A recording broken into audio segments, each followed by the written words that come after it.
শিলিগুড়িতে ক্রিকেটার রিচা ঘোষের আত্মীয়দের কটূক্তি হুঁশিয়ারির অভিযোগ। কাঠগড়ায় শাসক নেতা, পুলিশকে জানিয়েও কোনো লাভ হয়নি এমনটাই অভিযোগ করা হচ্ছে। আতঙ্কে দিন কাটাচ্ছেন রিচার আত্মীয়রা।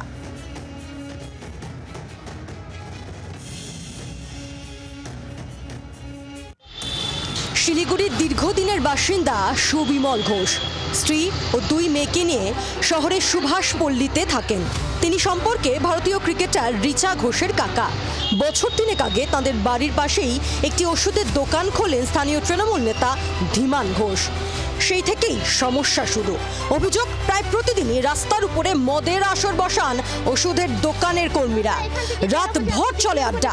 বহুবার প্রতিবাদ করেও লাভ হয়নি, উল্টে জুলুম বেড়েছে বলে অভিযোগ। এরা এখানে কর্মচারীদের মাথায় উঠিয়ে দিয়ে প্রত্যেক দিন মদ খাওয়ার ব্যবস্থা করে দেয়। তারপরে এখানে এসে আমরা প্রোটেস্ট করতে গেলে বলে লোক নিয়ে আসছি, তারা দেখা যাবে ধ্যান করে। আমরা মাথা নিচু করে, আমার মেয়ে যেহেতু বাইরে পড়াশোনা করতো, আমার মেয়েকে প্রবলেমভাবে পড়াশোনায় ক্ষতি হবে দেখে কোনো করিয়ে নিয়ে যাবে। একদমই সুরক্ষিত মনে করছি না। রাস্তায় হাঁটতে আমার ভয় লাগছে। যেখানে যেখানে আমি মেডিসিনের দোকানের নামটা দেখছি, ওদের স্টাফের থেকে আমার ভয় লাগছে। আমি আগে যেমন ফ্রিলি শিলিগুড়িতে হাঁটতে পারতাম, এখন আমার লাগছে বাইকে করে কেউ আসছে, খুব আমি ভয়ে আছি। এটা আমি কেন, আমার জন্মস্থানে আমি এটা কেন ফিল করব? গোটা ঘটনায় তৃণমূলকে নিশানা করে সরব হয়েছে গেরুয়া শিবির। আমরা দেখলাম শিলিগুড়ির একটি ওয়ার্ডের ঘটনা, যেখানে বিখ্যাত ক্রিকেটারের কাকিমাকে কিভাবে হেনস্থা করা হচ্ছে, এবং থানায় যেহেতু অবজেকশন করা হয়েছে তার জন্য আরো বেশি করে হেনস্থা করা হচ্ছে। তো এখানে আইনের শাসন চলছে না, শাসকের আইন চলছে।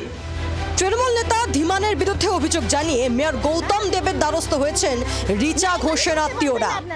আমাদের শহর কলেজপাড়া বা সুভাষপল্লী এই অঞ্চল, এগুলো খুব শান্তিপ্রিয় সুন্দর জায়গা। সেখানে কি ঘটনা ঘটেছিল বোথ সাইড শুনে আমি খুব তাড়াতাড়ি সেই সম্পর্কে যা যা ব্যবস্থা নেওয়ার বা যা যা বলার বা যা যা করণীয় সেটা আমি করার চেষ্টা করি। মেয়রের আশ্বাসের পরেও আতঙ্কে দিন কাটাচ্ছেন রিচা ঘোষের আত্মীয়রা। নারায়ণ সিংহ রায়ের রিপোর্ট, জি 24 ঘন্টা। বাংলার আওয়াজ, বাঙালির আবেগ, জি 24 ঘন্টা।